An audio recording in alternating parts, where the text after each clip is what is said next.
Баршаңызға қайырлы күн. Бүгін сіздерге ерекше дәмді болып шығатын самсаның рецебін ұсынбақпын. Арнама қош келдіңіздер. Үй жағдайында осындай самсаны жасап көрсеңіздер болады. Өте оңай, тез дайындалатын рецептердің бірі.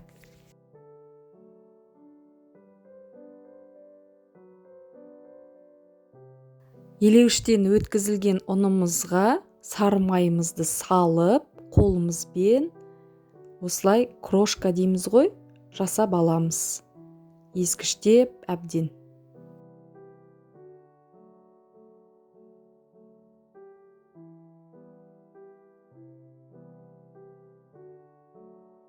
Крошкамыз осылай дайын болады. Енді бөлек ыдысқа айранымызды, жылы комнаталы температурадағы айранымызға тұз, сода қосып араластырып аламыз. Жаңағы крошкамыздың үстіне аз-аздан құйып, қасықтың көмегімен, одан кейін қолымызбен араластырып, бір қалыпты қамыр илеп аламыз.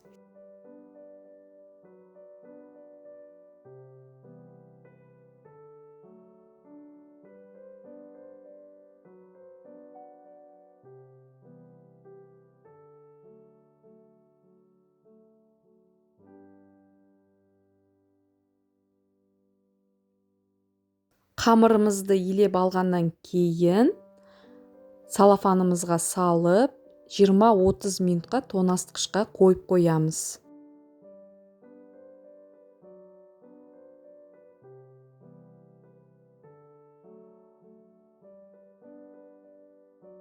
Енді салмасына менде үлкен пияз болғандықтан мен жарты пиязды қолдандым.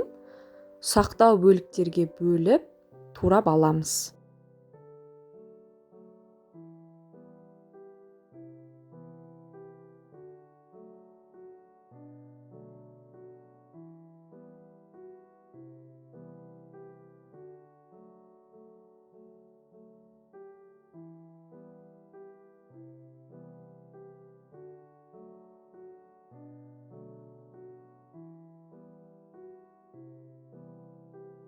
Фаршымыздың үстіне пиязымызды саламыз. Оның үстіне менде дәмдеуіштен қара бұрыш пен кинзаны салдым. Негізі зира қоссаңыздар болады. Тұз қосып, жақсылап қолымызбен араластырып, салмамыз осымен дайын. Қамырымызды тоңазытқыштан шығарып алғаннан кейін пышақтың көмегімен осындай бөліктерге бөліп аласыздар да. Одан кейін мен ортасынан тағы да бөліп алдым. Одан қолымызбен дөңгелектеп барлық қамырымызды дайындап аламыз.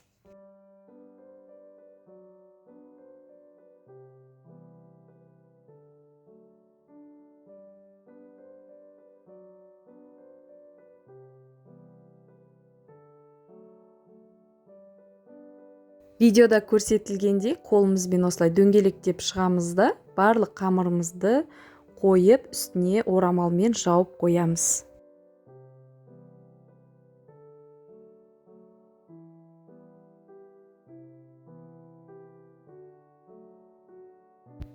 Енді қамырымызды алып қолымызбен осылай жайып, енді кішкентай оқтаудың көмегімен аса қалың емес, аса жұқа емес қамырымызды жаямыз. Одан кейін үстіне салманы салып, қамырымызды біріктіреміз де самсаның формасын дөңгелекше қылдырып жасап шығамыз. Алдымен барлық самсаны жасап аламыз. Одан кейін ары қарай өзіміздің қалауымызша жаңағы гүл тәріздес самсаның формасын келтіреміз.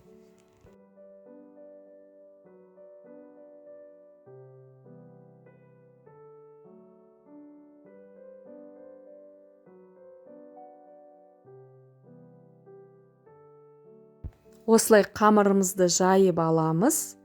Одан кейін салманы салып, тура видеода көрсетілгендей қамырымызды шетінен бастап жинап, дөңгелек қылдырып жасап аламыз.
Барлық самсамызды жасап аламыз.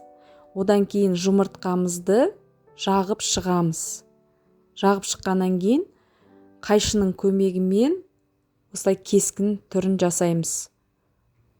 Қатты кесіп қоймаңыздар, себебі нанымызды ашып жібереді. Осылай видеода көрсетілгендей гүл тәріздес форма жасап шығамыз. Мен бірнеше самсаны жасадым сіздерге түсінікті болу үшін.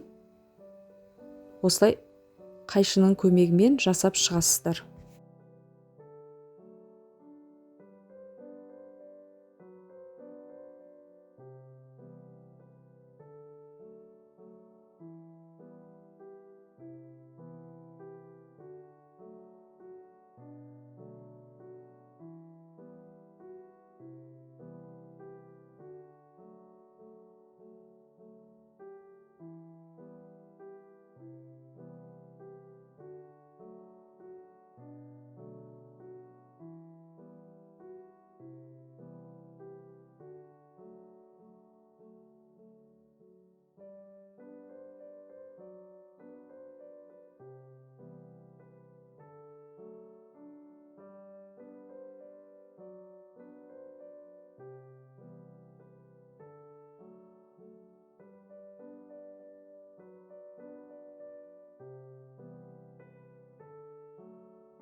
Осылай барлық самсамызды жасап алып, формамызға орналастырып, 180 градуста қызып тұрған духовкаға 35-40 минутқа пісіріп аламыз. Сарғайтып, қызарғанша пісіріп аласыздар.